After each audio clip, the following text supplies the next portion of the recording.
Please be advised that the views and opinions of the host and guests do not reflect those of the station, the management, and its network. The information provided in the show does not and is not intended to constitute legal advice. Instead, all information and content in the show are for general informational purposes only. No viewer should act or refrain from acting on the basis of information provided in the show without first seeking legal advice from a proper counsel. No attorney-client relationship is created or intended to be created with the audience of the show. Magandang araw mga kauntahan. Welcome to another episode of People's Court. It's me again, ang inyong abogadong si Attorney Al Jumrani, at syempre kasama pa rin natin ang nag-iisang si Judge G. Uyenko Nolasco. Hi Judge. Hi Attorney Al, and hello rin po sa inyo aming mga kahuntahan. Ito po muli ang inyong lingkod, si Jing Uyenko Nolasco, isang dating hukom. Welcome po sa inyong lahat dito sa isa na namang informative at fun episode of People's Court. We are taping this episode during the Holy Week po. So by the time you're watching this, Black Saturday na po, or baka tapos ang Holy Week pag in-upload na po namin ito sa YouTube at Facebook. Either way, we hope po that you will have or had a solemn Holy Week. That's right, Judge Jing. Sa mga kauntahan natin na Kristiyano na nag-observe o nag-observe na ng Holy Week, may you all feel and remember the true meaning of the holidays. Holy days, hindi holidays. Holy days. Dapat, tama ka doon, no, Attorney Al. And speaking of remembrance, mga kahuntahan, napanood nyo bang lahat? Lahat. Parang nag-ano, no? Parang quiz. Napanood nyo bang lahat? Demanding. Ang ating previous episode po, no, tungkol sa red tape. Yan. Kasama si Yusek Genesis Jean R. Abot, ang head po ng Office of the Deputy Director General for Legal ng Anti-Red Tape Authority or ARTA. Magbalik tanaw po tayo at panoorin po natin ang highlights from that episode. Roll VTR. Nais ko pong ipahutig sa publiko na narito po ang Anti-Red Tape Authority or ang ARTA para po sugpuin ang scourge ng red tape. Maraming salamat sa ating production team for that highlights video. At maraming salamat ulit kay Yusek Jean Gabot for guesting in the show. Ang dami nating natutunan mula sa kanya. Lalo na ako dahil ang dami kong ang tanong nun, di ba, correct. Totoo ka nga doon. ang dami nating follow-up questions. Kaya ikaw na ang mauna, Attorney Al. Kasi ikaw yung mas maraming follow-up questions, di ba? Ano ang pinaka-takeaway mo from that episode? Thank you, Judge. Ang main takeaway ko ay ang legal mandate na streamline at i-expedite o pabilisin ang mga proseso sa gobyerno. Ito ay alinsunod sa Republic Act No. 9485 as amended by Republic Act No. 11032. Ayon kasi sa Declaration of Policy, adhikain ng Estado na i-promote ang integrity, accountability, proper management of public affairs and property at magkaroon ng epektibong pamamaraan para magkaroon ng efficient turnaround of the delivery of government services at ang pagsugpo sa graft and corruption in the government. Kaya towards this end, the state shall maintain honesty and responsibility among its public officials and employees and shall take appropriate measures to promote transparency in each agency with regard to the manner of transacting with the public, which shall encompass a program for the adoption of simplified requirements and procedures that will reduce red tape and expedite business and non-business related transactions in the government. Tama. At dahil sa batas na ito o dahil batas na ito, may karapatan tayong mga mamamayan sa isang maayos at mabilis na aksyon mula sa ating gobyerno. Yun. What about you, Judge? Talagang sobrang mo dito sa red tape, no? Okay, thanks Attorney Al, no, for sharing the Declaration of Policy ng RA 9485 as amended by RA number 11032. Now, bago mga takeaways ko, gusto ko lang din magpasalamat sa aking former student na si Yusek Jean Abot, no? You really made me proud. Nung pinapaliwanag mo nga yung ARTA law, no, Yusek Jean, talagang amazed ako doon sa pagpapaliwanag niya, nakakatuwa siya. Talagang nasa tamang place si Yusek. Kaya good luck sa iyo dyan, ha, sa Anti-Red Tape Authority. Alam mo naman, at alam ko naman na law school pa lang talagang alam mo na rin yung ano ng true public service. So, public servant talaga si Yusek Jean. Now, regarding naman my takeaways, gusto kong segundahan yung legal mandate against red tape sa government. Tulad ng sinabi natin at sinang-ayunan din naman ni Yusek Jean, ideally ang mga transactions sa government ay napoproseso ayon sa 3, 7, or 20 days lang. Depende on the complexity of the transaction. Kaya, simple transaction should only take 3 days, 7 days for a little more complicated ones, and 20 days for the most complex cases. To achieve this, kailangang matanggal yung mga usual na dahilan ng red tape na nagpapabagal sa mga transaksyon. Tulad na lang ng mga lunch breaks, na yung iba nga, lunch break nila dapat 12 to 1, naging 12 to 2 na. Correct. At pati yung napakaraming mga signatories, tapos kung saan sa ka pa pupuntahin. Correct. Tapos yung signatory, nag-i-initial pa doon sa Oo, main oo, signatory. meron pang may initial, tapos pupunta pa rito, tapos punta po kayo rito, punta kayo rito, diba? Ayun. Yeah, yun yung sasabi ni Yusek nga na dapat bawasan Yes, na, tanggalin oo, na. tama. Ayan. Thank you, Judge Jing. And of course, it's a long way to go before we can truly see a red tape-free government. Kaya we wish Yusek Jean Gabot at ang buong Anti-Red Tape Authority sa kanilang pag-implement ng kanilang mga initiatives para matanggal ang red tape at mapabilis ang mga transaksyon sa mga government offices. So mga kauntahan, kung hindi nyo pa napapanood na ang episode na Red Tape or any of our previous episodes, o di kaya ay gusto nyo panoorin uli, ang lahat na episodes natin ay ina-upload sa FB page and YouTube channel ng People's Court. Para mabilis, hanapin nyo lang ang GNN People's Court and click on the episode that you want to watch.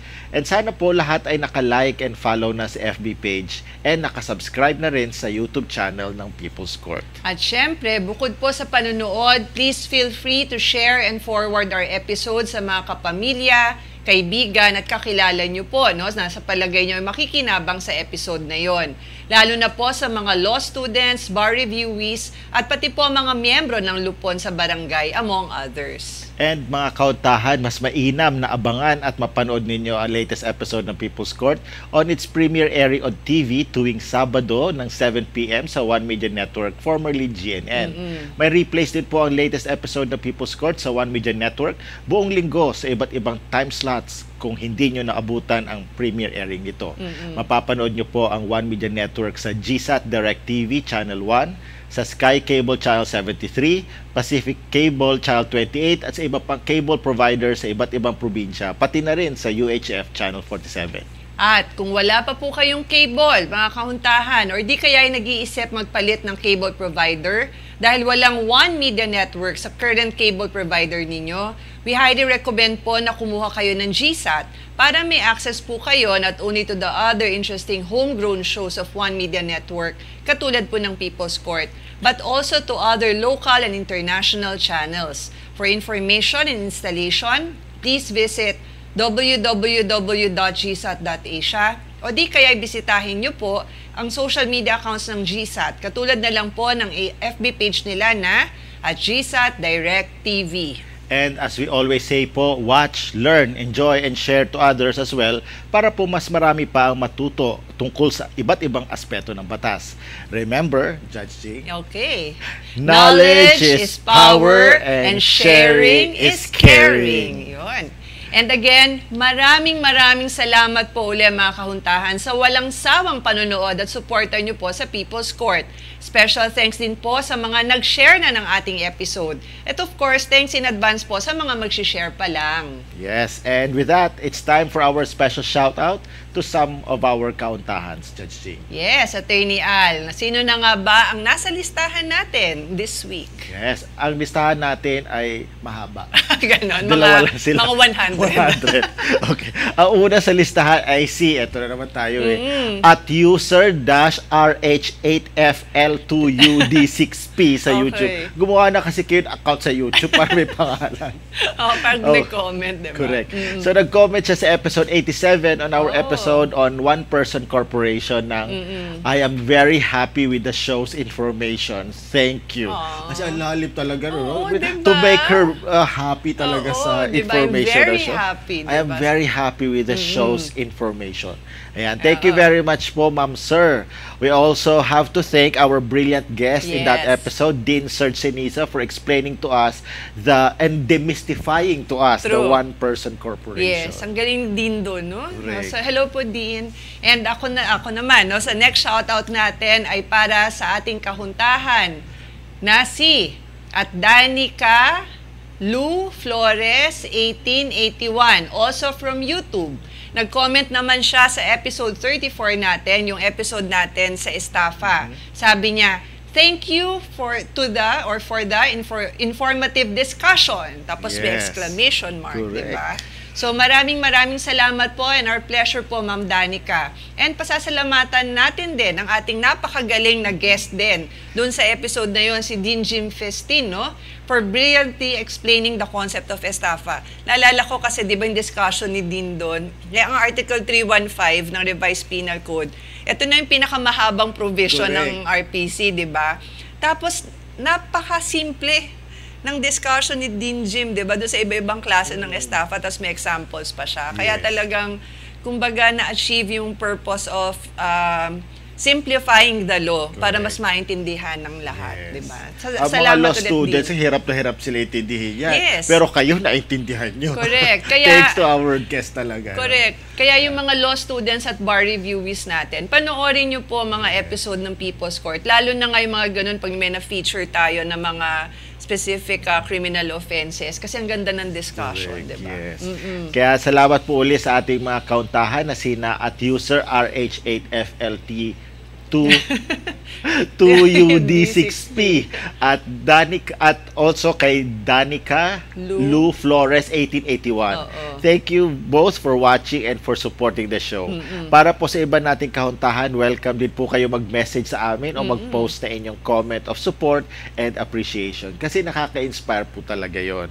Syempre, aside from those kinds of messages, you may also send us your questions, comments, or recommendations regarding our episodes. Again, you may contact us either directly via Messenger or by posting a comment on any episode of People's Court on our FB page and YouTube channel. Oo, yan. Ano lang din, no, yung mga nagpadala po ng mga recommended topics, suggested topics, maraming salamat po. And we will do our best po na talagang ma-feature po itong mga suggested topics nyo. Tapos naghahanap po kami talaga ng mga proper guests po para mag-discuss noon. Kasi inaabangan nila. At saka naka-line up na yun. Oo, naka-line up. Oo, kasi parang sabihin nila doon sa Messenger, for example, kailan po ipapalabas, ganun. So yun naman, be assured po na ipapalabas po natin yan. Yes. And with that, mag-personal shoutout naman tayo, Attorney Al. For my personal shoutouts, gusto kong batiin yung mga tita ko na nag-birthday. Itong mga, itong mga petsang ito. First of all, last March 23, kasi by the time this episode is shared, actually, kaya nung tinitape natin, tapos na yung March 23 eh. So, belated happy 80th birthday to my Tita Cynthia. Tita Cynthia, kahit 80 ka na, hindi ka mukhang 80. As in, mukha siyang bata kasi. So, napakaganda ng tita ko na to. So, happy birthday sa'yo, Tita Cynthia. At sa March 29 naman, which is Good Friday, so by the time this episode is aired, tapos na rin, March 29. So, parang advance and belated. Happy birthday na lang kay Tita Betty Toral naman. Ilan taon naman siya? 1940. Basta mga nasa 70s. Ito naman, cool na cool din. Napaka, naman siya, ma-describe ko kay Tita Betty, para siyang fashionista. Wow. So, gano'n. Hindi siya yung mukhang grumpy or mukhang it runs in frumpy. the blood. No, gano'n. Fashionista siya. Yes. Nakakatuwa. So, Tita Bets, happy birthday po. And of course, again, kay Tita Cynthia, happy birthday po. Sila yung mga titas ko na I look up to rin naman. Nakaan sila. Parang they really played a major part din naman when we were growing up. At ayun tig-isang side yan. Tita Cynthia kasi kapatid ng papa ko. Tita Betty naman, asawa siya nung tito ko sa mother side. So, pero patita ko siya, yun yung doon. Parang second mother na. So, yun, hello po sa inyo. Sila dalawa lang, babatiin mo. Wala ba advance birthday greetings? Yun muna. Sila muna. Sa kanila muna, sa mga titas ko muna ako magsa-center. Alright. What about you, Attorney Al? Okay, thank you, Judge J. And happy birthday muna ulit kay Tita Cynthia and Tita Betty. Tita Betty. Ayan, makikitita din ako kasi mga fashionista kayo eh. So, gusto ko na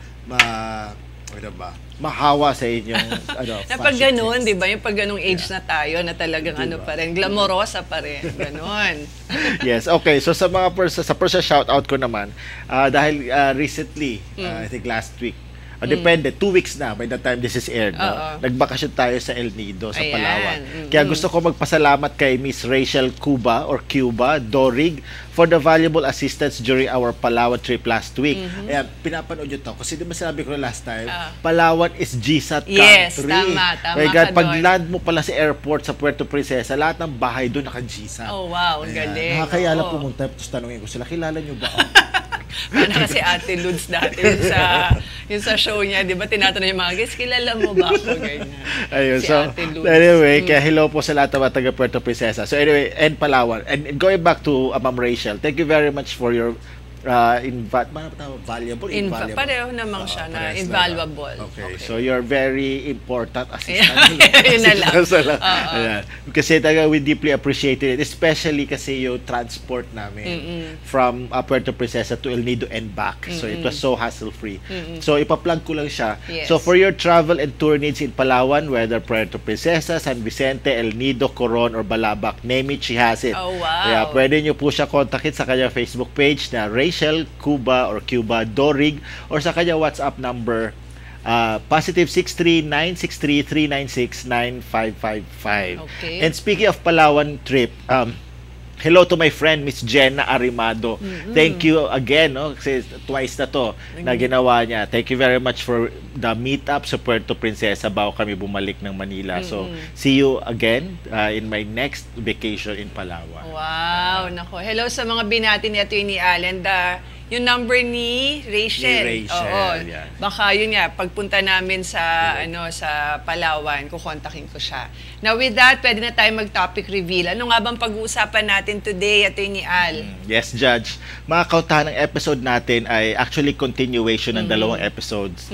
Una, episode 39 on Katarungang Pambarangay at episode 85 on Alternative Dispute Resolution. Kung in those two episodes, hiwalay nating pinag-usapan ang Katarungang Pambarangay at ang ADR, dito sa episode na to, pag-uusapan natin sila together ng Nice. sabay.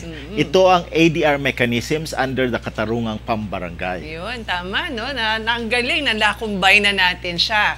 At we are so honored and pleased na makakasama natin today ang isa sa mga nangunguna sa Alternative Dispute Resolution dito sa ating bansa. And actually, kanina nung habang ang pagdating niya, nagkukwento nga siya. Tapos very proper siya talaga rito kasi sila yung nag-aano sa mga barangay. Correct. She goes around at yun na nga nagtitrain sila tungkol sa ADR sa mga barangay. At lalo na nga, kakalabas lamang ng kanyang aklat tungkol sa paksang ito. Mamaya meron dala rin yung book niya. So, Yes. papakita natin mamaya yan. Kaya abangan nyo po yan, mga kahuntahan, sa second at third segments natin. Siyempre, kaabang-abang din sa second segment ang pagsagot natin sa dalawang piling tanong mula po sa ating mga kauntahan.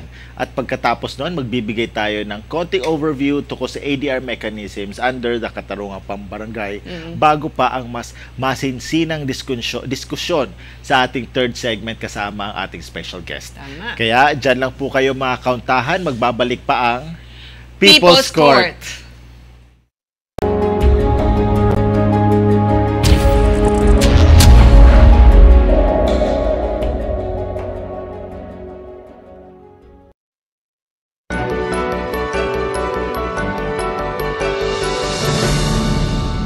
Please be advised that the views and opinions of the host and guests do not reflect those of the station, the management, and its network.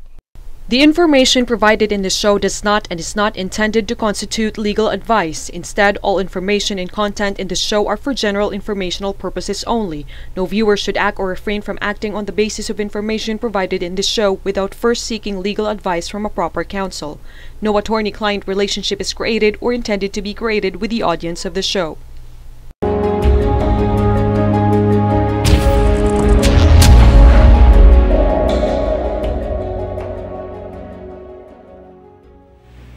And welcome back to People's Court, lalo na po dito sa ating second segment na pinamagatang Legally Speaking. Ako po ulit si former Judge Jing Uyenko Nolasco. At syempre pa po mga kahuntahan, hindi po pwedeng mawala ang abogado nyo, ang abogado ng mga kahuntahan na si Attorney Al Jumrani. Hi, Attorney Al. Hi again, Judge Jing, and to all our kauntahans.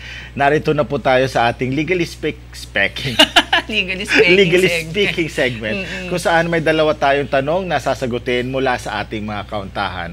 At pagkatapos ay magbibigay din tayo ng konting patikim tungkol sa ating topic na ADR under the Katarungang Pambarangay. Tama ka doon, Attorney Al. Now, let's dive in. Yes. Talaga, let's dive in dun sa mga tanong. Yes, let's get this party started. Yes, ganon. Ano at kanino galing ang unang tanong natin? Wow. Sana nakaka-party talaga itong tanong na ito. Diba? Sumasakit ulo natin dito. Joke lang. Hindi naman po sumasakit ulo namin dyan. Nakaka-challenge. Nakaka-challenge, correct. Diba? Pag yung mga pinresent sa atin, diba? Correct. Kaya nga, pagka tinanong ako ng math, ayan talaga, na-challenge ako dyan. Nagka-calculator agad ako. Excited ka, Judge, so ikaw talaga sasagot. Excited, no? Yeah. Pues, sa'yo talaga ang first question. Correct. Okay lang. Sige lang. Sige. Excited talaga. So, unang tanong ay mula sa kauntahan natin sa YouTube na itatago natin sa alias na Rene. Okay. Ang tanong niya ay, hypothetically, paano kung nai-record sa cellphone mo ang paninirang ginagawa sa iyo ng isang tao? Okay. Anong kaso ang maisasampa mo sa kanya? Judge Jing? Okay. Thank you, Attorney Al. At lalo na kay Rene para dun sa pagbigay nga nitong tanong, no, yung pinost na question sa atin ngayon. Ang kaso laban sa paninirang puri ay maaring slander or oral defamation kung sa pamamagitan ito ng pagbigkas at ito ay sa presensya ng ibang tao at narinig ng ibang tao. Samantala, maaari din itong libelo o cyber libel kung ito ay inilathala o pinakala through printed means. Pagka ganun kasi libel yon. Pero kung through the internet naman, yun naman ay magiging cyber libel. Now, doon sa recording naman sa cellphone, whether video recording yan, screenshot, etc., ito po ay admissible in evidence bilang electronic evidence naman. Kailangan lang ito pangtunayan sa korte ng taong nag-record or nag-screenshot or nag-print. Doon nga sa hypothetical question, yung mismong tao, kumbaga parang naging biktima, siya nag-record. So, madali niya maipuprove na talagang siya nag-record ito. Yun. Yan. Although baka merong dyan, no, complication, paano kung it was done privately. Ayan. Diba, nag-uusap. Pero hindi, sinabi niya kasi paninirang puri, dapat kasi may public eh. So, merong ibang tao. So, hindi na private conversation yun. Correct. Public, na yun. Alam mo, merong hindi dyan na covered ng ng wiretapping law. Yun. Kasi hindi na private. Merong ganun. Merong nakasuhan. Pero hindi ko na... sige, iba na lang. Oo. Pero I remember, kasi the rule is, the wiretapping law applies to private conversations. Pero may presence of other people. Dapat supposedly, di ba, hindi na mag-apply. Merong isa na tuloy ang wiretapping kahit sa presence of kahit na merong iba. Nung may expectation of privacy. Yes, at saka nung nirecord daw, wala kasing consent. Ayun. Pero maganda next time, anuhin natin ang wiretapping kasi may maganda akong theory regarding dyan sa wiretapping na yan. Okay. There's an opportune time to discuss yes, that. Anyway, thanks Judge for that comprehensive answer to Rene's hypothetical question. Ngayon, ano naman at kanino gali ang ating second question? Okay, Attorney Al, dahil tungkol sa lupa ito, tama-tama na ikaw talaga sasagot nito. Kasi pag mga usapang kalupaan. Kalupaan talaga? Kalupaan. Bakit? Ano ba relasyon ko sa lupa? Taong lupa. Taong lupa? O marami akong lupain? Marami pong lupain. Wala akong lupain, my God. Marami akong paso. Yan. O di ba kalupa ka doon? Pero po, seriously, di po ba nga, lagi ko sinasabi before, pag-uusapan po pagiging expert sa civil law, yun po talaga, ang aming resident civil law expert ay si Attorney Al po yan. So, lalo na nga po sa mga usapan ng mga kalupaan. Ito na, ang hypothetical question. Mula naman ito sa ating kahuntahan sa YouTube na itatago natin sa alias na May. Etong tanong niya, Attorney Al. Halimbawa, may buyer ng real property. Sa paniniwalang tamang measurement ng lupa mula sa may-ari, hindi niya na ito pinasukat agad. Later on, nagpatayo siya ng maliit na bahay at ilang kulungan ng mga alagang hayop. At nagtanim na rin siya ng ilang crops for personal consumption. Now, when she started processing the change of land title under sa pangalan niya, dapat dito niya nalaman na mali pala yung sukat. At nakakuha siya ng lupa sa katabing property, no? Ng dating pagmamay-ari naman ng seller. unfortunately, binenta na din niya ang katabing lupa nito si seller. Ano raw ba ang proseso na pwedeng sundin or ano bang proseso na pwedeng sundin para mabili ang property na nakuha at makuha sa bagong may-ari? Or ano rin ba ang pwedeng gawin in case na hindi pumayag ang bagong may-ari at ipatanggal ang encroachment? So, Attorney Al? Pwede ba ikaw na lang maging expert pagdating kayo sa ganyan? Hindi, ikaw talaga yan. So, yung mga tanong sa lupa, parang ano namin talaga, ay, ito, this one is for Al. Mga gano'n, sa kanya po yan pwede talaga. ba next question, please? Okay. Pero in fairness, maganda yung presentation ng tanong niya. Yes, oo nga correct. At this way, history, tapos Yes. sino may-ari ng kabilang property, Yes, ano yes, nangyari. Diba? yes. Kasi magiging simple lang sana yung kung same owner pa rin, yung seller niya Kasi nga pwedeng ibigay sa kanya yung kulang dun But anyway, sige, to answer that question, which by the way, thank you, Judge, for reading the question of May. Akala kong basa mo dun, Mae. Mae. Si Mae. May. Si May. Ayan. So, by the way, mga kauntahan, sa isang kasunduan ng bilihan ng lupa, kailangan determinate o specified ang area ng property dahil ito din ang basihan ng presyo. Kaya kung ang binili ng buyer ay 100 square meters, dapat 100 square meters din ang kanyang matanggap. Tama. Siyempre, dapat i-consider din ang boundaries ng property. Hindi sakop nito ang kabilang property.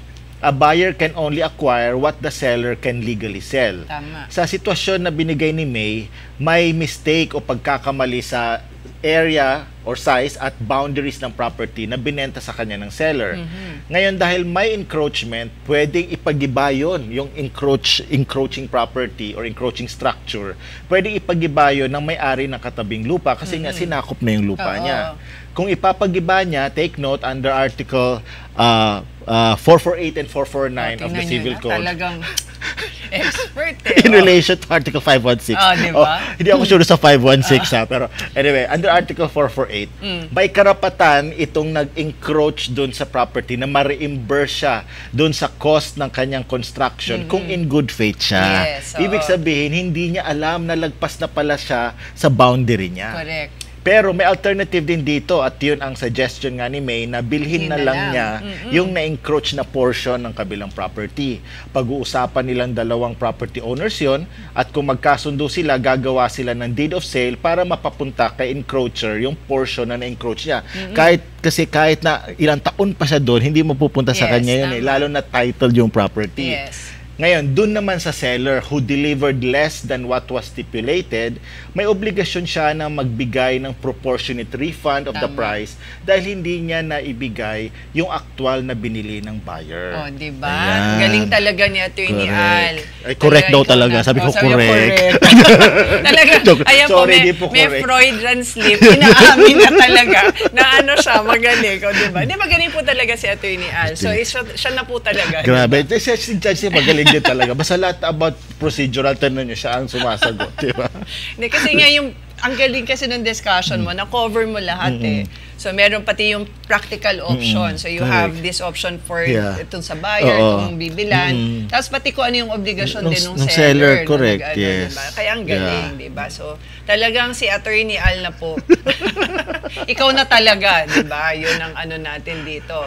And again, maraming salamat po, no? Doon sa dalawang nagtanong natin at mga kahuntahan. Kung kayo po ay may tanong din para sa amin, no? Please let us know through private message po to be sent to our messenger o kaya naman po sa comment in any episode of People's Court sa Facebook at YouTube. Pati na rin po sa TikTok. Actually, sa TikTok meron na. Para nagiging din yung followers natin doon. Nice. Pwede rin po kayo mag-DM sa amin doon.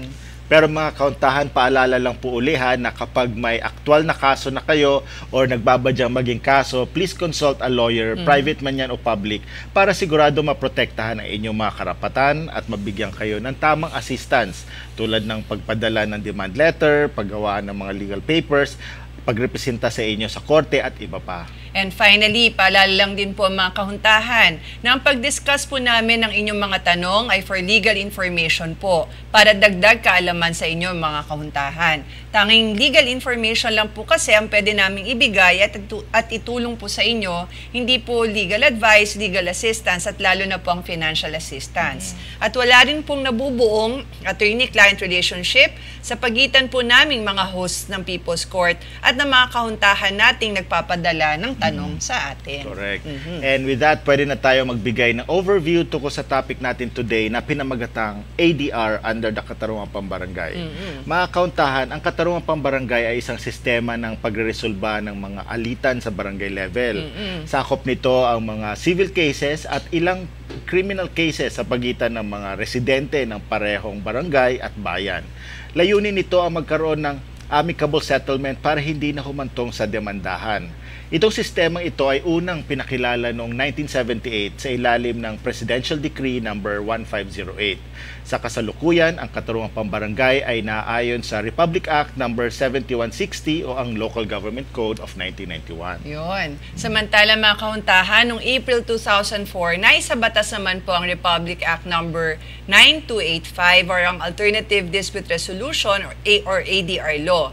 Ang mga layunin po ng batas ay ang mga sumusunod. First of all, para po magkaroon po ng active promotion, yung tinatawag na party autonomy, no? Or yung parang independence ng mga partido, doon po sa resolution of disputes or the freedom po, kalayaan po ng mga partido para po gumawa ng kanilang sariling arrangements para po ma-resolve ang kanilang mga disputes. Pangalawa po, para po ma-encourage at actively promote po ang paggamit po ng Alternative Dispute Resolution or ADR bilang isang importanteng pamamaraan para po makamtan ang mabilis at impartial, walang kinikilingan ng hustisya at mapababa rin po or madeklag ang ating mga court dockets. True. Pangatlo po, para po mabigyan ng pamamaraan sa paggamit po ng ADR bilang isang efficient. Ano nga ba efficient sa ano? Effective? Epektibo. Epektibo, maayos, efficient, pasyente. Efficient. Diba, joke lang po yun, Kasi pag sa'yo efficient, lagi ko understanding dyan. Diba, more output, less input. Ayun. Pero ano yung sabihin doon? More output, less input. Efficient. Basta yun po, efficient. Hanapin natin yan. Pero yun po yung mas mapabilis at maging mahusay na pamamaraan or tool. At para po maging alternatibong procedure para po sa resolusyon ng mga natatamang kaso or appropriate cases. Ang susunod po na layunin ay para po makasama rin po or mapabilang ang private sector sa pag-participate po sa settlement of disputes through ADR. Okay? Katulad po ng Katarungang Pambarangay, layunin din po ng ADR ang amicable settlement of cases, yung magkakasundo po sila para hindi na po humantong sa korte. Ganun pa man, ang mga napagkasunduan po ng mga partido sa ADR ay maaari din pong ipatupad through the courts na naaayon naman sa Special ADR Rules ng Supreme Court, ang AM number 07-11-08-SC. Okay, thank you very much for that, Judge. Dahil magkatulad ang adhikain ng Katarungang Pambarangay at ng ADR, sila ba ay interrelated o magkahiwalay? Exclusive ba sila sa isa't isa? Or is ADR a component of Katarungang Pambarangay? Isa pa, anong mga ADR methods ba ang kinikilala or nag-a-apply sa ADR law ang ginagamit rin sa Katarungang Pambarangay? Ako, marami pa tayong mga tanong, Attorney Al. Kaya excited na nga tayo sa mga sagot at paliwanag ng ating special guest. Kaya mainam na, Attorney Al, na introduce natin ang ating special guest. Yes, Judge. Our special guest is one of the premier ADR practitioners in the country. Kapag naisip mo ang ADR, siya talaga tumatatak sa isipan talaga. I-type mo lang sa Google, ADR Philippines, lalabas talaga pangalan niya. A graduate of the Arellano University School of Law and the University of Santo Tomas. She has been in the practice for over 15 years. So she has more than 15 years active practice in law. And hindi lang private practice, but she has devoted a lot of her years in the service of the country and the people. Ayan. So, ito And as a public servant, ayan, she has served the 3 branches of government. At hindi lang basta anong posisyon, kundi key positions in these 3 branches of government, including Acting Director 4 of the Internal Audit Service, Audit Service of the Department of Agriculture, Court Attorney 5 at the Judicial and Bar Council. Diba sana pala nandun pa rin siya, nag-apply na sana kung judge kayo to. And Director 2 at the House of Representatives Electoral Tribunal. But she may be best known as the inaugural Executive Director 5 of the Office for Alternative Dispute Resolution, or OADR, yes. an attached agency of the Department of Justice, where she actively promotes ADR in both the public and private sectors. Oo, and sigundahan ko lang, Atty. yung sinabi mo na pagka ADR nga, isa sa talagang pumapasok sa isip ay ang pangalan ng ating special guest. Correct. At idadagdag ko rin, Atty. Al, na ang special guest natin ay member din ng Technical Working Group on the filtering mechanisms of the Supreme Court, kung saan talaga namang napaka importante nung kanyang mga inputs and insights. So doon nagkasama rin kami dalawa ng ating special guest. At doon mo siya na-recruit para mag-guest doon ko rin dito. siya na-recruit. Although talaga it took a while kasi she was very busy. Until nung panood natin na tayo sa na nasa province siya. Tapos in-screenshot niya, pinadala niya sa akin. So nabuksan ulit the opportunity to renew our invitation to her. And so we are very happy and honored na finally nga ay matuloy na ang ating natuloy na ang guesting niya sa atin. So without any further ado, we welcome to the People's Court stage Yusek Irene De Torres Alogok. Yes. Hi, Yusek. Hello, magandang araw sa Finally, welcome. Finally. Attorney Al and Judge G. Oh, welcome. Finally, I'm here. Yes, Yes. yun na nga eh. Oo nga And eh. that seat has been waiting for you Yes, for for months. more. Yeah, Hindi for lang- over a year. For over a Correct, year na, yes, diba? correct. Mabuti na lang talaga napanood mo kami. Kaya nga. Kaya welcome ulit, Attorney you. and Yusek Irene. Isang malaking karangalan talaga para sa amin na makasama ka dito sa show.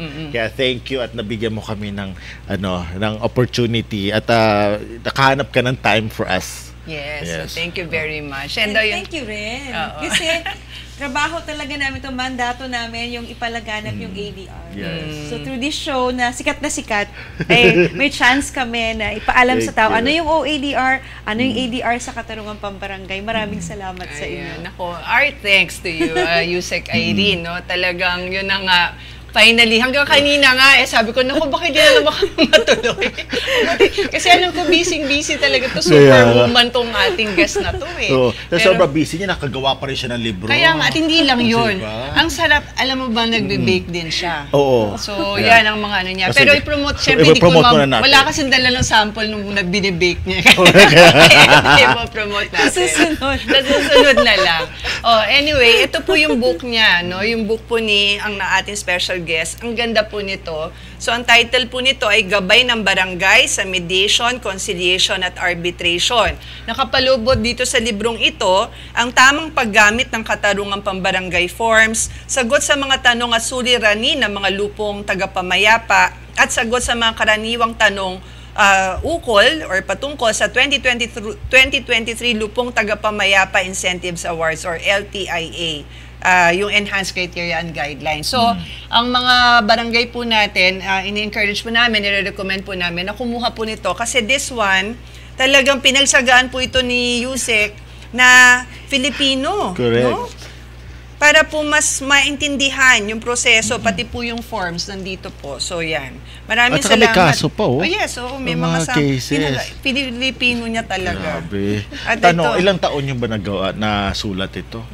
Oh, Isang taon. isang taon din. Isang taon. Kasama yung editing, lahat. Galing. And this is available Sa Rex Sa Rex Bookstore. Bookstore. Kasalukuyan siyang tinatranslate sa Ilocano. Nice. Kasi bibigyan ko ng kopya ang ating presidente. And Nice. soon it will be translated to Bisaya. Yes. Nice. Oo. Para mas mapakinabangan ang ating mga miyembro. Pero ng may nakuha ka ng Monopol. translator o ang publisher na Ang kukuha? publisher ang kumukuha. Akala ko na multilingual ka. Oo nga, sobrang super. Ito, Super woman na talaga. Super duper woman na to pagka ganun, di ba? Ito po ulit po ang ating mga nasa barangay po. Ito po ang libro po ng ating special guest. Kumuha po kayo ng kopya para magamit nyo po sa inyong mga barangay. Now, Yusek Irene, meron lang kaming personal question para sa iyo before tayo pumunta sa masinsinang diskusyon tungkol dito sa topic natin ngayon. Ito yung personal question namin. Dahil mahilig kayong mag-travel at summertime na din, pwede ba malaman kung anong pinaka-paborito mong destinasyon, local man or international, at bakit yun ang paborito mo? Ang gusto ko, South Cotabato. Oh, talaga? Bakit? Maraming prutas. Mahilig talaga ako sa prutas. So, napakamura lang ng prutas. Tapos lahat halos available. Meron ba certain portion or certain part ng South Cotabato na mas prefer mo over the rest? Sa paglilibot ko sa mga barangay, pinakagusto ko yung Tupi, South Cotabato. talaga? Bakit? Ano meron sa Tupi? Napaka-friendly ng mga tao. Tsaka nandun yung champion sa katarungang pambarangay. I see. So, kung peaceful yung barangay, gusto ko doon. Yes, correct. At saka South nice. Cotabato, dyan ata yung Lake Cebu. Nandiyan ba yun? Madadaanan, pero hindi Madadaanan, doon okay. yata mismo. Yeah, yun. Sige nga, makapunta nga dyan. Ganda siya. Oo. Actually, napunta kami doon nung sa Justice on Wheels din. Yun, isa yun sa part na ano. Tapos, meron kami kaibigan judge doon. Tinur din kami doon sa Lake Cebu. Lake Cebu. Maganda siya. Puntahan mo. Oo. Di ba yan yung parang may mga water lilies, tapos may bangka ka dyan, tapos Oo, pang yun, Instagram. maganda siya. O, diba? Oo, maganda. Alam mo naman ako, I live for Instagram. I know. Ayun ako, no? I know naman ako. Tuturuan pa kita for your proper poses. Marami ito ituturo pa sa akin. Okay. Thank you very much, Yusek. Okay. Na-excite tuloy ako magbakasyon agad. No? Kakagaling ko lang sa bakasyon. Gusto ko na mag-book O ulit di ng next flight. ulit. Kasi it inspires us. Correct, Sabi nga, pag may yes. travel plans ka, tapos nasi-stress ka, isipin mo lang, naku, men, di ba? Yeah. Kaya ko to kasi meron pa akong travel na gagawin soon, di ba? Yeah. Yun. Pero syempre for today, hindi natin pag-uusapan ng travel. Ang pag-uusapan natin ay ang topic ng ADR in the Katarungang Pambarangay. Pero let's have a quick break mga kauntahan at sa pagbabalik natin ay mas tatalakayin pa natin ang topic with Yusek Irene. Kaya dyan lang po kayo mga kauntahan, magbabalik pa ang People's Court.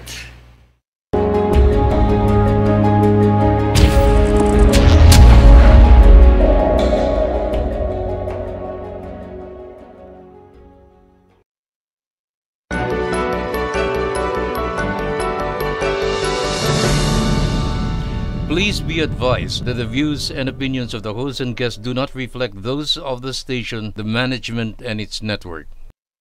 The information provided in this show does not and is not intended to constitute legal advice. Instead, all information and content in the show are for general informational purposes only.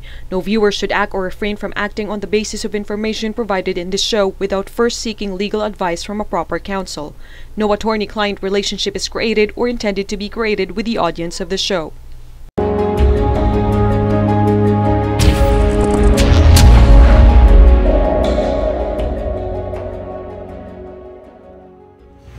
Hello po ulit mga kauntahan and welcome to the third segment of People's Court, ang Amicus Curiae. It's me again, Attorney Al Jumrani, at syempre kasama pa rin natin ang walang iba kundi si Judge Jing Uyenko Nolasco. Hi again, Judge. Hi again, Attorney Al. And to all our kahuntahans, it's me again, Jing Uyenko Nolasco, former judge. And welcome po, welcome, o diba, to our Amicus Curiae segment, kung saan po may special guest tayo na tinatawag nating Amicus Curiae or Friend of the Court para po mag-share ng kanyang expertise on a particular law or issue. And today, we are honored, truly honored to have, kasi ang tagal na po natin itong ini-invite at ngayon siya nagkaroon ng time na ano na namin siya. Ang ating special guest, no other than Yusek Irene de Torres Alogo. At Yan. para marami tayong matalakay today, Judge Jing, simulan na natin ang ating discussion. Yes, Attorney Al. And as always, kasi ito ang portion na hindi pa talaga ako nauna ever. Ako yung magtanong nauna. Pero ikaw na. Okay sige. lang naman. Ay, I was supposed to tell you, ikaw na lang. Sige, Ako ikaw na. pa rin. Next time Next na lang. time, sige. Okay lang. So Yusek Irene, are you ready? Ready. Yes. First and foremost, gusto naming malaman itong effectiveness ng ADR. Ayon sa ADR law, ang layunin ng ADR mechanisms ay magkaroon ng resolusyon ang mga alitan sa labas ng korte para hindi na sila magsampan ng kaso sa korte. Natupad ba ito? Are there lesser court cases now because of ADR? Thank you for that wonderful question. Yeah, sa totoo lang, natupad ito. At patuloy na natutupad sa ating mga barangay. Nice. In fact, mataas ang settlement rate sa barangay. If I can remember it well, 76.36%. Or halos kalahating milyon ng kaso ay na-resolve sa barangay for 2022. Yan ang latest na details at data na binigay sa amin ng DILG. And then, mataas din yung resettlement rate nung sa ating mga executive agencies. Mahigit, 100,000 ang nasettle ng ating mga executive agencies. Wala pa dyan yung sa korte. No? Malaki din yung sa korte. Yes, at saka doon sa mga organizations na accredited ng OADR. Okay. Mas maano siya, Yusek, kesa dun sa judiciary, tama ba? Yung rate. Yes, oo, kasi 51% mahigit lang yung sa judiciary para dun sa court annex mediation at saka dun sa JDR. So, pinakamataas talaga yung barangay. Kaya yung programa ng OADR talagang nakafocus siya sa mga barangay. Nice. Okay, that's good, no? Oo. Pero ang katarungang pambarangay kasi tulad na sinabi natin kanina, mas nauna pa nga ito sa ADR law no? Yes, So ibig sabihin talaga if the system is already there, just improve it. Yes. No? Kaya talaga in-improve nyo talaga, tinulungan ng opisina ninyo at of course with your leadership para i-enhance ang kanilang skills at saka ang competence ng mga opisyal ng barangay level, no? Kasama namin dito ang DILG. Actually, ang OADR, kami nagtuturo ng soft skills. Paano mismo gagawin yung ADR? Kasi minsan napapaaway yung mga barangay kapitan doon sa mga partido. Minsan pinipilit nila. So, yun yung kino-correct namin. Para paano nila gagawin yun. So, meron kaming 3 days na trainings sa mga barangay at kasama doon yung simulation. Okay, that's good. Kaya role-playing. Oo. Kunyari may nagwawala doon. Meron ako talagang mga ganyan. partido Oo. na kasama. Sila yung mga training specialist namin. Okay. Binibigyan namin ng mga senaryo. Okay. Pinapahirapan namin yung mga barangay sa training para gumaling sila. Oh, Nice. Oo nga. Baka kailangan mo na volunteer. Kunyari nag-aaway kami ni Judge Jing. Oo. Nang dahil sa ano. Pwede kayo yung mag-ex. Okay, di ba? Tapos may utang. Utang na lang. Or kunyari pinag-aagawan tayo ano. Parang tawang-tawa ka doon sa mag-ex. kinikilabutan. Grabe ka. Kinikilabutan si Al. Ako hindi. Hindi kaya kami nakakatawa kasi yung alitan na ganyan. Para nagdrama na kami noon before. Oh, yeah. Pero bilang magkapatid kami. Tapos tuko sa mana. Sa mana. Ako yung ate, siya yung bunso. Yeah. Tapos siya yung nag-alaga doon sa namatay naming ama. Ganon. So yun ang dramahan namin. Kaya naalala ko yun nung sinasabi mo na meron mga ganon. So bilang kapalit, kayo naman ang mag-guest sa amin. Alam ko na ngayon. Pwede, diba? Parang pero pwede ba sa katarungan pang barangay yung mga estate? Di ba? Pwede, di ba? Meron, Estate pwede. settlement, Yan, correct. pwede kami doon. Yeah, Pwede kami oo. umextra doon. Ngayon, Yusek, punta ako doon sa next question natin. Mapunta tayo doon sa katarungang pambarangay na minabandato ng local government code para sa mga alitan sa pagitan ng mga residente ng parehong bayan at barangay. Itong barangay justice sa tinatawag ay layunin din ang maiwasan ng pagsampa ng kaso sa korte. Talagang nga bang effective ang katarungang pambarangay as an alternative dispute resolution mechanism? Bakit parang lumalabas kaya idinadaan sa barangay ang alitan ay para makakuha lang, no? Parang ano lang nila talaga, ay makakuha ng certification to file action para magsampa sa korte. Parang nagiging, in other words, parang formality na lang. Kumbaga, mabigat nga sa loob ng mga partido na dumaan sa barangay. Tapos they just want to get it, to go through that para lang dun sa CTA, yung certification to file action.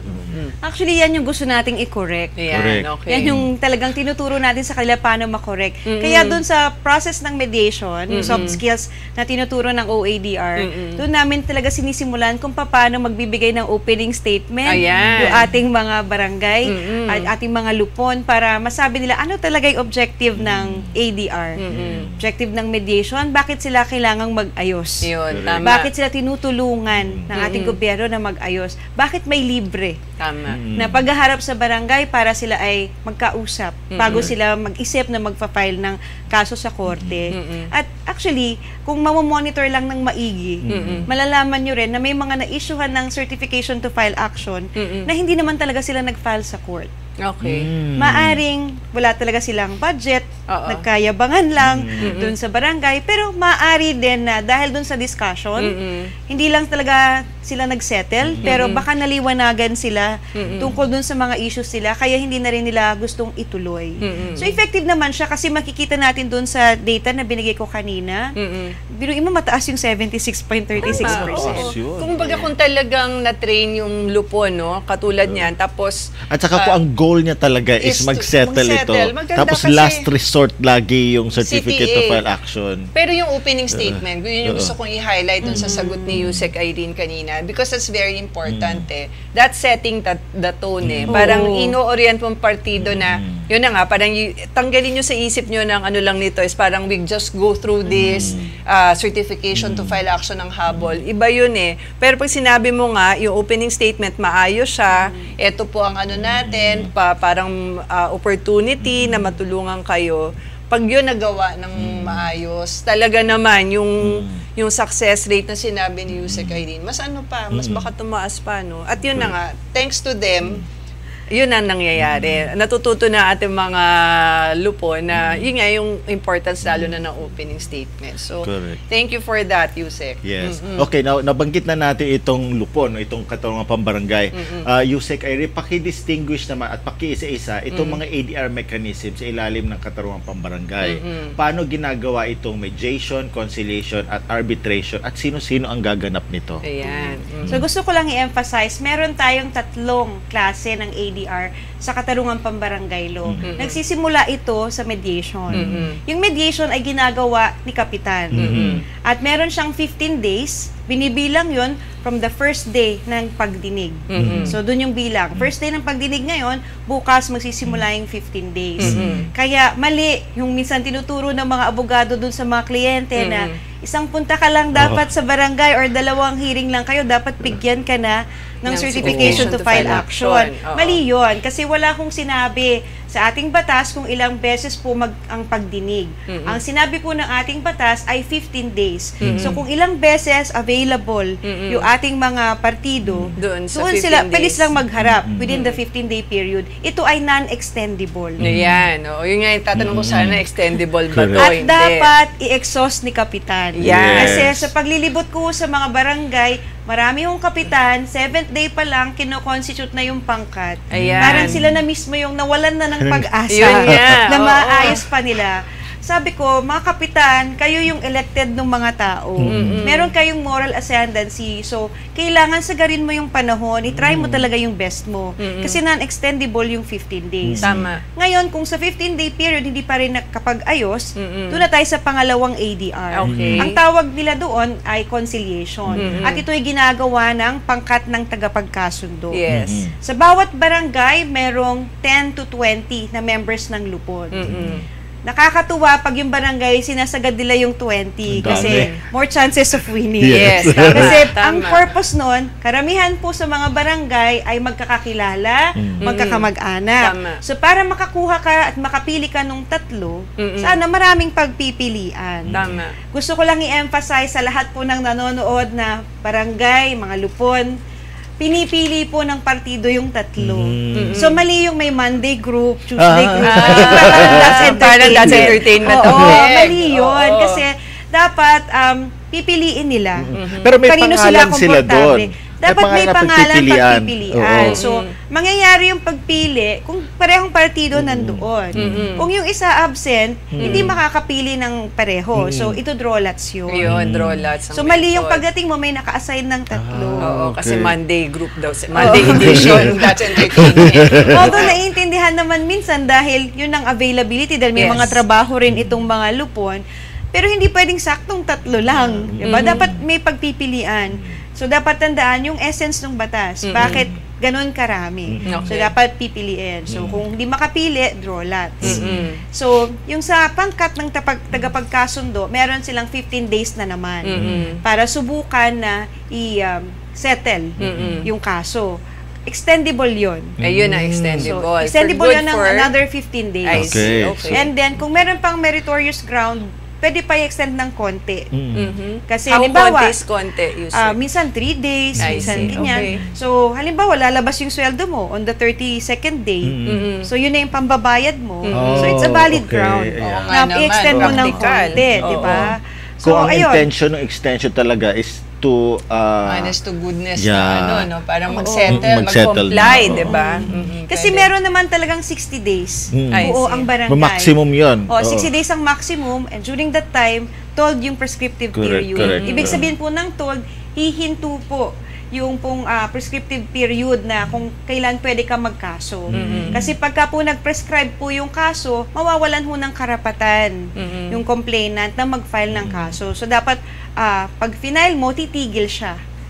Yun ang binibigay na period. Kaya mina-maximize sana yung period. Kasi ang purpose din ng period na yun para during that time, medyo lumamig yung ulo ng mga parties, sila ay magkaroon ng mga realizations. So, kung pwedeng i-exhaust yung 15 days sa pangkat, extendable, then extendable ng konti kung may valid grounds, sana ganon. Now, let's talk about yung pangatlong mode, arbitration. Yung arbitration, pwede yan gawin during the mediation na kay kapitan or during dun sa nasa pangkat ng tagapagkasundo. So, hindi alam ng mga partido ano yung arbitration. So, ang cue dyan, para malaman po ninyo kung gusto ng mga partido ng arbitration, ay sasabihin nila, Kap, pwede po ba ikaw na lang kung mag-decide? Kasi hindi ko talaga kami magkakasundo. Correct. Pwede ko bang pakita na lang namin sa'yo yung aming mga resibo, kontrata, Kung mga ano preba man. namin. Tapos kayo na ho mag-decide kung may utang ba siya, magkano babayaran niya. Pwede yun. Ang tawag po doon, ibig sabihin, ang gusto ng partido ay arbitration. So parang judge si judge. Yes, parang chair, judge si siya. kapitan. Pero Kasi siya mag-ooperate lang yan kung mag-fill out ng form. yung form ng Katarungang Pambarangay Form number 14, yun pong ating mga partido. Ang tawag po doon ay arbitration agreement at yun po ang magbibigay ng power and authority kay kapitan para mag-decide doon sa kaso. At dahil agreement ito, they bind themselves doon sa resulta, no? Oo, Doon sa award ni ano. Pero kung nagbago isip nila, meron silang 5 araw Para para i-repudiate yung kanilang arbitration agreement na ay ayaw po pala namin. May tanungan po ako na di pala maganda kasi yeah, okay. di naman abogado si kapitan, so baka hindi niya alam yung sa kaso. Kumbaga parang nung una kasi baka parang nabubuto tapos parang feeling nila ay oo nga hindi pala ayoko na niyan. Yeah. Basta 5 days yun, di ba? 5 days. Pero yung grounds ng repudiation ng arbitration agreement, 3 grounds lang. Okay, ano yung Fraud, mga grounds? violence at intimidation lang. Oh, okay. So, hindi pwedeng dahil Yeah. nasulsulan ka lang ni Oo, ganito. oo. Ganyan. So, dapat ma-prove Correct, na correct. napilit ka, na loko ka, or tinakot ka. Yun. So, yung sa arbitration award, ang pwede lang doon gawin ni kapitan at sabihin ay kung may utang ka, magkano babayaran mo, at di pwede yung kailangan ka ikulong ng 3 araw. Yes, Yun pwede. Walang ganon. Correct. Okay. Meron lang ako, Yeah. Sige. follow-up question lang. Kasi kanina binanggit na-explain ng maayos si Yusek yung tungkol sa arbitration. Tapos, para lang mas maliwanag, ano bang difference, kung meron man, nung mediation sa sa punong barangay at saka yung tinatawag na conciliation sa pangkat? Aside from the fact na itong ang mediation is si kapang gumagawa at pangkat naman dito sa conciliation. But yung mediation conciliation na to, bakit ba iba pa yung terms? In other words, gano'n. Actually, in our jurisdiction, halos pareho lang siya. Okay. But strictly speaking, sa ibang mga jurisdictions, yung conciliation kasi mas malawak. Okay. Sa conciliation, pwede ka mag-advise, pwede ka mag-comment, pwede ka mag-suggest. Yes. Pero it's very dangerous if we do that here dun sa ating Yes. mga barangay kasi hindi nga sila experts. Okay. So conciliation is best performed by experts. So, sa katarungan pambarangay natin, Yusek, yung conciliation na ginagawa ng pangkat is limited. Kumbaga, parang talagang mediation lang. Parang mediation lang. Nagfa-facilitate lang siya ng discussion. Discussion, ganun lang, no? I Okay, see. at least para Pero lang doon alam sa nila. arbitration, pwedeng mag-resolve, Magdidesisyon, yeah, oo. magdi-dissolve, Yes, kasi mag-appreciate ng evidence. Oo. Kung mas mabigat yung ebidensya niya kaysa sa kanya. Ganon. Okay. Okay. O, next question natin. Tama ba, Yusek, na kapag nagtagumpay ang ADR sa barangay, magkakaroon ng isang dokumento na tinatawag na kasunduan? Pero bilang isang kontrata, dapat ba naayon din ito sa batas, public policy, morals, and good customs? At ano ang garantiya at safety measures that the settlement is legal and enforceable? Ang dami nating ano rito. Kumbaga, tinuhog na talaga. Nire-review ba muna ito ng lupon o ng punong barangay bago aprobahan katulad ng ginagawa sa korte kung saan re-reviewin at re-revisahin ng korte kung kinakailangan ang compromise agreement ng mga partido? Correct. Kasi halimbawa, ito which is, I think, naitanong na to before sa atin, paano kung ang kanilang kasunduan is maghiwalay, doon na sila sa kanya-kanyang mga new lovers ngayon. At saka, tapos sabi doon, wala natin pakialaman Yes, wala nang pakialaman. Basta yung property ko, property mo, yung mga ganyan. Paano kung pinirmahan nila? Ayan. So, is that valid and binding dahil napagkasunduan sa barangay? Anong mga guarantees natin para hindi mangyari ang mga ganyan? Sasagutin ko muna yung tungkol dun sa pwede nang tumira sa magkaibang bahay at iba na yung karelasyon. So, kasama siya dun sa hindi pwede sa ating RA 9285. Yung mga grounds for legal separation, grounds Yes. for nullity of marriage, yung sa civil status natin, hindi siya pwede. Okay? Yung tanong naman tungkol dun sa kasunduan, sinong mag-check? Actually, dahil hindi nga sila mga abogado at wala po silang kaalaman talaga sa batas, yung mga partido rin po, kaya babasahin po noon pong kapitan doon sa mga partido kung ano po yung nilatag doon sa kasunduan. So sila rin po sisiguraduhin nila na payag talaga doon yung mga partido. Doon naman po sa ating education campaign sa mga barangay, sinasabi rin natin ano yung mga hindi pwede.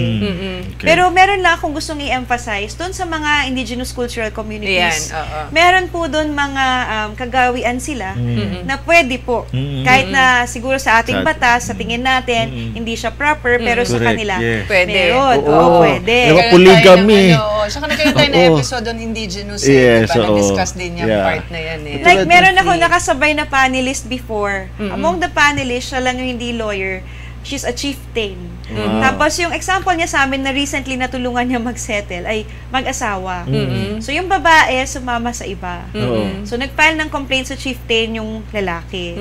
And then nagharap sila na settle. Ang settlement was magbibigay ng golden gong yung Golden gong. lalaki doon sa asawa. Kasi ayaw na bumalik tong asawa. Kumbaga yun yung price. yun ang- Price parang- for... Pero gold. naman. Oo. So, kung gong yun, mga ilang gramo Yeah. rin yun. Oo, yes.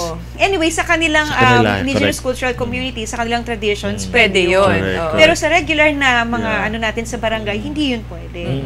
Meron akong follow-up question dito. Yung bang kasunduan, Yusek, kasi nga, di ba, halimbawa, eto na, binasa na ni Kapitan, tapos sabihin ng party, pwede po ba bago namin to pirmahan, iuwi ko muna, tapos papacheck ko muna sa abogado ko, ganun. Tapos ano na lang po, reset na lang tayo sa pirmahan. Pwede ba yun? Usually, hindi inaalaw yan.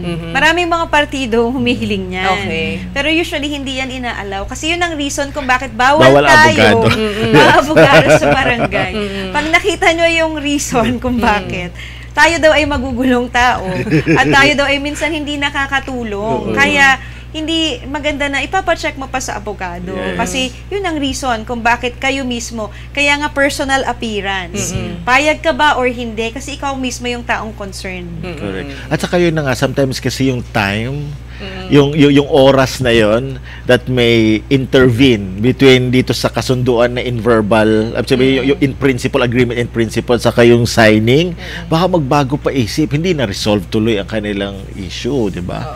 Ayun. Pero yun na nga, magiging problema rin, I think para sa akin Kung if hindi na-check. if hindi na-check, hindi rin, kasi halimbawa, if the goal is really just to settle the parties, what if meron silang mga stipulations Na doon na contrary to law? Oo nga, yun Diba? yung isang ganung bagay. Siguro meron ba kayong training? I think nasabi nyo na Yusek kayo na may mga subject matters na hindi pwedeng isettle. Sinasabi namin yan doon sa aming mga trainings para aram din ng mga kapitan. Correct. Kasi sila talaga yung frontline. So nakakatuwa lang kasi sinasama nila sa training yung lahat ng lupon. Yes, good. Kaya sila mismo, pag di na nila kami kasama or DILG, nagkakapagtanungan sila. And then, pwede rin silang magtanong dun sa municipal legal officer. Ayan, Ayun. pwede silang magtanong siguro sa municipal. Kailangan siguro silang easy access to the municipal legal officer para i-check. Kasi halimbawa ganito, naisip ko lang, utang, no? Ngayon, hindi makapagbayad, sasabihin niya, sige, magiging labandera na lang ako sa'yo. Ayan. So, maglalaba ako sa'yo. Pambayad. Pambayad ng utang. Ayan. Di ba that's debt bondage na considered as trafficking of persons? O yung mga gano'n, what if na pagkasunduan yun? Oo nga. May mga ganung bagay na na parang diba? kahit papano, kahit na, yun nga sa mediation sa court, allowed naman na mga lawyers, di ba? Kasi nga para na-recognize din na iba rin yung merong na lawyers para lang din ma-check kung okay sa batas. Pero, in accordance to law ba yung kasunduan. Pero, based ba sa statistics, Yusek, ilang beses ba nangyayari yung ganyan na nagkaroon ng kasunduan, as far as you know, na as it turned out, pinirmahan na yan, pero meron palang provisions doon na contrary to law, etc., etc. Ano ba ang natin doon? Doon sa mga nalibot kong barangay, wala pa naman ako nakitang gano'n. yun. And gusto ko lang ipaalala na binabalanse rin sa mga kasunduan yung tinatawag nating party autonomy. Yan, okay. Kasi kung willing siyang gawin yun para matapos na lang, hindi naman masama sa loob niya kasi payag naman siya. Kaya nga, yun ang pinipilit namin talagang ituro sa mga barangay. Kailangan, huwag kayo yung magbibigay sa kanila ng solusyon. Yes. Sila yung magbibigay ng options nila para at least bukal sa loob nila. Kasi pag bukal sa loob, agreement ng parties yun. Correct. Ayan, okay. So speaking of agreement, ito na, no? Paano pala pinapatupad ang isang final and executory kasunduan? Okay, so gusto ko lang i-emphasize na once nagkaroon po ng kasunduan sa barangay, ang effect niyan, Judge Jing, ay final judgment of a court. Yes. So, ibig sabihin, tapos na. So, mali yung ginagawa ng ibang abogado na tinuturo na kapag hindi nag-comply yung respondent, pababalikin sa barangay para kumuha ng CFA or ng certification to file action. Mali yun. Kasi pag inisyuhan mo ng CFA, back to square one na naman. Magpa-file na naman siya. Parang judgment na yon at decision na yon ng MTC. Kung covered ng MTC, yung kasunduan. So, the next step is execution po talaga. Yan na. So, paano ka magpapa-execute? Bawal muna sa korte. Meron pong 6-month period para po ang barangay ang mag-execute. Okay. Paano natin bibilangin yung 6 months?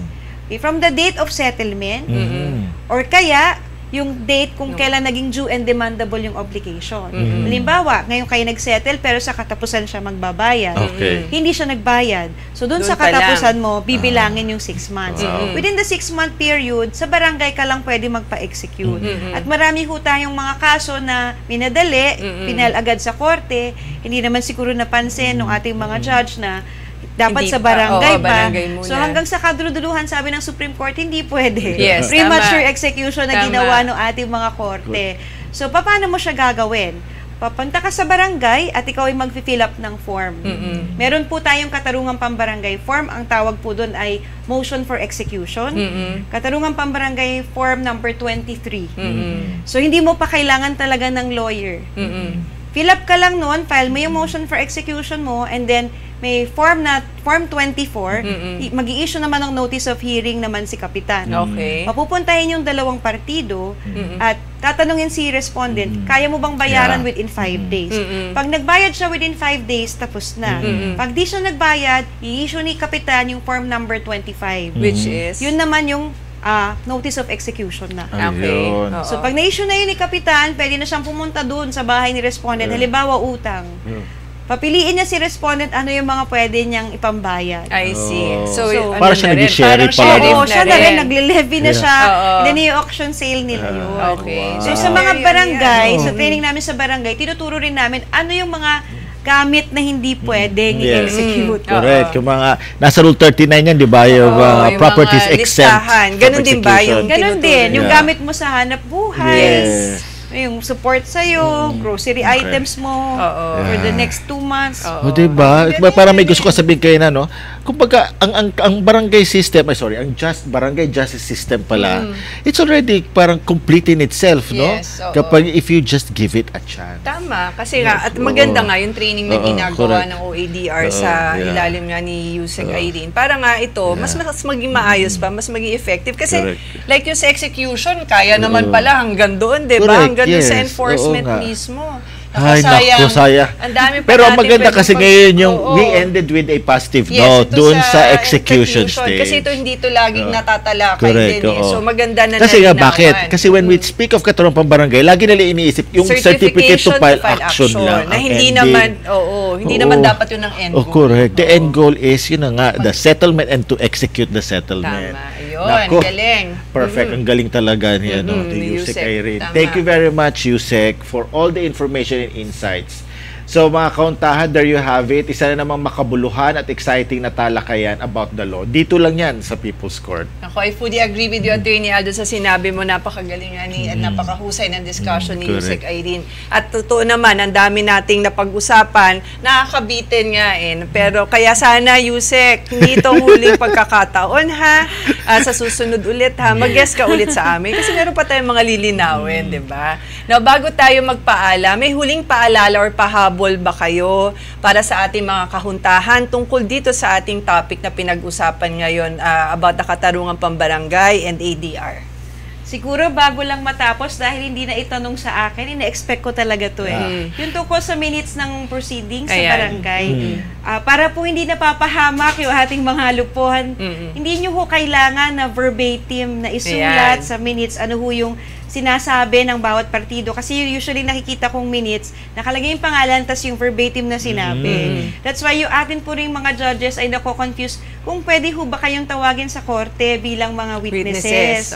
At kawawa rin po kayo pag tinawag ho kayo bilang witnesses, magkano lang po yung honoraria ng atin pong mga lupon, and then nakaka-nervous din for them. Most of them are senior citizens. So hindi rin po sila sanay doon sa atmosphere sa korte. Hindi nyo ho kailangan gawin na ganon yung minutes. Ang kailangan lang hong ilagay doon ay mga detalye lang po na importante. Ayon po sa batas na nagkita po sila kasi kailangan nyo i-prove na may confrontation. Yun po kasi ang essence ng Katarungang Pambarangay, na meron pong attempt na mag-settle. So kailangan mo lang i-prove through the minutes, nakita ba sila, ano yung mga posibleng mga issues na napag-usapan nila, ano yung natapos at hindi natapos, at kailan ulit sila magkikita. Yun lang po yung mga essential details. Wala po yung, hindi po yan, ang purpose yan ay transcript of stenographic notes.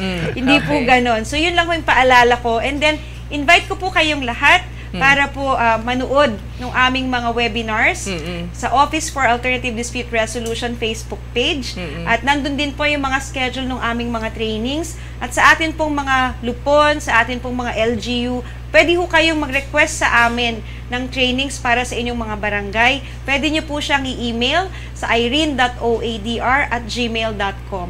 Ulitin ko po, irene.oadr@gmail.com. Ako po mismo magbabasa nung inyo pong mga emails. Kasi email na pangalan talaga. Okay. No, thank you for that, Yusek Irene. Thank you very much again, Yusek Irene. And so that's all for now, mga kauntahan. Ako po muli si Attorney Al Jumrani. Maraming salamat and see you next time. At ako naman po muli si former Judge Jing Uyenko Nolasco. Samahan niyo po kami ulit, mga kahuntahan, sa next episode natin dito sa show natin na For the People, By the People, Of the People. This is the People's Court.